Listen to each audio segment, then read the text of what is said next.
A lovely villa sits on the beautiful shores of Lake Como in the Italian Alps. Some tourist complimented the trusted old gardener who had maintained the grounds for years. "The owner must come here frequently," one said. "No," he replied. "He's only been here once in 15 years, and then I did not see him." The tourist inquired, "But how do you get your orders?" The gardener replied, "From the owner's agent, who lives in Milan." The tourist pressed, "Then he must come here often." "No, not often," the gardener said. "Perhaps once a year or so." The tourists were amazed at the gardener's faithfulness in maintaining the grounds without supervision. A story about a gardener and our reading from Matthew have something to tell us about fulfilling our responsibilities. Let's take a look. Jesus told many parables during his ministry, but this parable is probably the most practical one he ever told. It applies more to our lives today about how God acts and reacts to us and how we react to God than probably any other story he told. Let's set the context. This parable comes in the section of Matthew's gospel where Jesus is answering the disciples' question about his second coming. "Tell us, when will this be? And what will be the sign of your coming at the end of the age?" Jesus' second coming is the frame within which this story occurs. Namely, what should we do while we await Jesus' return? So Jesus tells a story, and within that story, we find the answer to the disciples' question. That story has come to be known as the parable of the talents. Within this story, we'll discover what our responsibilities are as we await Jesus' return. Jesus begins, "For it is as if a man going on a journey." In those days, it wasn't uncommon for wealthy men to take long journeys. Given the uncertainties of transportation then, the time of return for even a well-planned trip was often open-ended. The man in this story is Jesus himself, who has journeyed back to heaven after his resurrection. Jesus is saying, "I'm leaving, but I'm coming back." Jesus continues, "The man summoned his slaves and entrusted his property to them." Before departing, wealthy men would often delegate the control and multiplication of their wealth to trustworthy employees. They were expected to bring a return on what had been handed over to them. There wasn't any doubt in the minds of these servants that they, the property, and the money still belonged to the master. They were the possessors, but not the owners. They had been entrusted with the property, but he had the title. They had been delegated, but he held the deed. They were managers, but he was the master. Their job was to manage what had been entrusted to them. Entrusted is the key word here and tells us that we're responsible to another for property that's not our own. The first responsibility is that we're entrusted. Everything we have has been given to us and is not really ours anyway. We are servants, but God is sovereign. Has this basic principle permeated our lives? We don't really own anything. Everything belongs to the Lord. Until we recognize this truth, we'll not be good managers of what's been entrusted to us. Our days are in God's hands. Our gifts, abilities, and even our lives are on loan from the Lord. We really don't own anything, but we have been entrusted by God. Jesus continues with the story. To one he gave 5 talents, to another 2, to another 1, to each according to his ability. The word talent is different from our present day understanding, for in that day it was a measurement of money equal to more than 15 years of wages. 15 years. So the first slave got the equivalent of 75 years of wages. The second slave got 30 years of wages. And the last slave got 15 years of wages. Each of them received something. None of them walked away empty-handed. What each received was based on the master's appraisal of their abilities. One got 5, another 2, another 1. At first, that doesn't seem fair. But then we realize that this master knows his servants and their abilities. If the master had given only 1 talent to the 5-talent man, it would not have been a good use of their abilities. If he'd given 5 talents to the 1-talent man, the 1-talent man would never have been able to handle it. But because the master knew his servants, he gave each one what they could handle. And we recognize that even the single-talent servant gets a generous 15-year amount of wages. Gifted is another key word here and tells us that we're responsible with another's property. The second responsibility is that we're gifted. Our responsibility is tied to our ability. God expects us to manage these talents within the boundaries of the abilities God has wired into us. All of us have received at least 1 talent. Some of us 2. Some of us 5 times that, based on God's appraisal of our abilities. But none of us are left empty-handed in the talent department.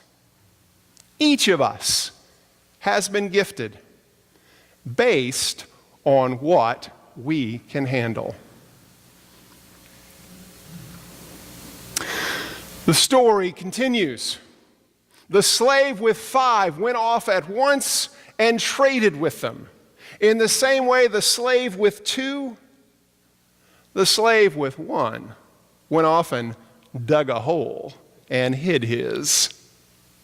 The one with 5 talents at once went and put his money to work.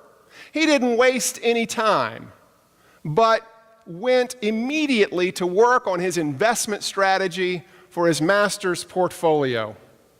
This slave is an at-once kind of guy. Perhaps that's what the master saw and why he entrusted him with 5 talents. The slave who got 2 talents did the same thing. Only the text doesn't say he went to work at once like the 5-talent one did. While the second slave isn't an at-once kind of guy, he does get the job done nonetheless. He also worked hard with his investment strategy on the master's behalf. The third slave has a different approach, however. In contrast to the 5-talent slave who went off at once to work, this slave went off and dug a hole in the ground and hid his talent. The 1-talent guy was a slacker who buried his blessing. The practice of hiding valuables in the ground was quite common in that time. It was one of the safest but least profitable ways of protecting possessions. By virtue of receiving these talents, each of these slaves becomes involved. Involved is another key word here, and it tells us that we're responsible to do something with the talents we've been given. The third responsibility is that we are involved. We can exercise choices in how we respond to these talents, but we can't get out of making a choice. We can invest them or bury them, but we must do something with them. Either going off at once to invest or going off to bury. We're forced to make a choice. We cannot pretend as if we didn't receive a gift in the first place. Our potential is God's gift to us. What we do with it is our gift to God. Zig Ziglar has said, "You are the only person on earth who can use your ability." Are we investing what we've been given, regardless of how much it is? Or have we kept it buried and hidden from others? All of us are involved to one degree or another and must make a choice. Jesus continues. After a long time, the master came and settled accounts with them. A day of accountability is coming. None of us want to be audited by the IRS. But we'll all be audited by the Almighty. We'll have to give an account of how we've used what we've been given. God has invested something in us, and one day He'll come and settle accounts with us. Our job may be big or small, but whatever it is, we should do it to the best of our ability and be ready for our audit. Evaluated is a key word here and tells us that we're responsible for what we've done with God's talents. The fourth responsibility is that we'll be evaluated. That evaluation will be based on our performance. In verses 20 to 25, we see how those different servants are evaluated based on their performances. Both the 5 and 2 talent servants come and say, "Master, you handed over to me. See, I have made 5 more. I have made 2 more." The other 2 guys kept the focus on the master when he returned. They focused on you. Notice the next word, see, which means behold or look. Both are excited to show the master what they've done, bubbling over with enthusiasm. The master is thrilled with both of them because they demonstrated responsibility for their ability. He says the exact same thing to both of them. "Well done, good and trustworthy slave. You've been trustworthy with a few things. I will put you in charge of many things. Enter into the joy of your master." The phrase "well done" can be translated excellent or wonderful. They were faithful and were called good because they had the right view of the master. These 2 faithful servants received affirmation. Well done. They also received a promotion. I'll put you in charge of many things. Furthermore, they're invited to a celebration. Enter into my joy. Then the 1 talent guy brings up the rear and says, "Master, I knew that you were harsh, so I was afraid." Notice that the first words out of his mouth are about himself. I knew. We could translate this as, I always knew. This third guy had a wrong view of the master and had made up his mind even before he received his talent. He looked at him as someone who was hard and harsh instead of loving and gracious. A.W. Tozer has said that the most important thing about us, the most important thing about us is what we think about God. If we view God as a tyrant, we'll filter everything through that lens. Some of us may be secretly angry with God because we blame God for something we believe God did or should have done. As a result, our view of God is askew. Our misperceptions prevent us from seeing God's grace, and as a result, we refuse to serve God with what we've been given. When we blame God, we end up burying our blessings and making excuses.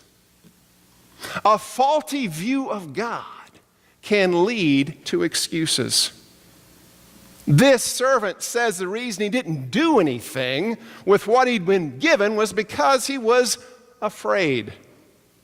His fear paralyzed him, and so he decided to play it safe. He hid the money to make sure it wouldn't be lost. And he accomplished exactly what he set out to achieve: nothing. As the saying goes, if you aim at nothing, you'll hit it every time.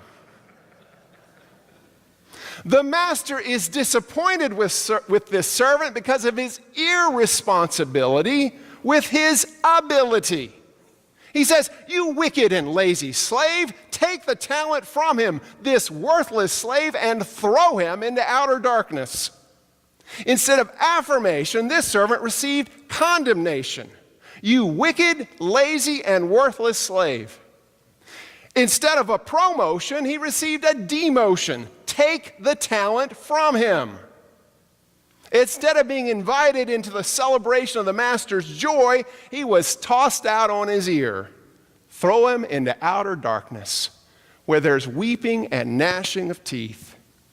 Contrasting the 5 and 2 talent servants with the 1 talent servant, we discover this evaluative principle: ability plus attitude equals actions.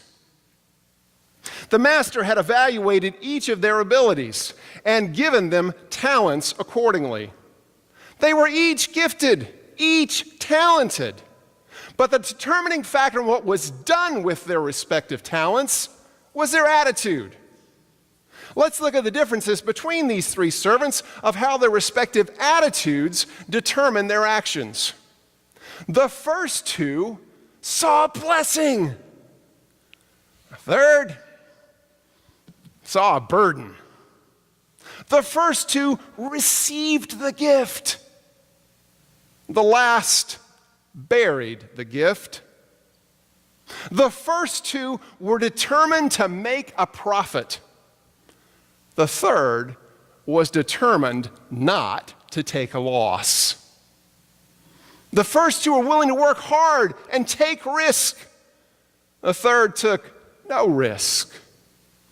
The first 2 were focused on the master. The third was focused on himself. The first 2 allowed the master's gift to change their lives. The third refused to let that gift touch his life. Ability plus attitude equals actions. What we do with what we have received reveals our view of God. Our view of God, whether true or askew, influences the actions we take with the talents we have. Whether bubbling over with enthusiasm or grumbling under our breath. Our attitude impacts our actions and the exercising of our talents. This brings us back to the trusted groundskeeper of the Italian villa whose owner had visited once in 15 years and whose agent only showed up once a year. The tourists were amazed at his faithfulness and said, "You have no one to supervise your work. And the grounds are as neat as if you expected the owner to come back tomorrow." The old gardener stood up and firmly replied, "Today, friends, not tomorrow, but today. May we be found as faithful as this gardener when our master returns." Amen.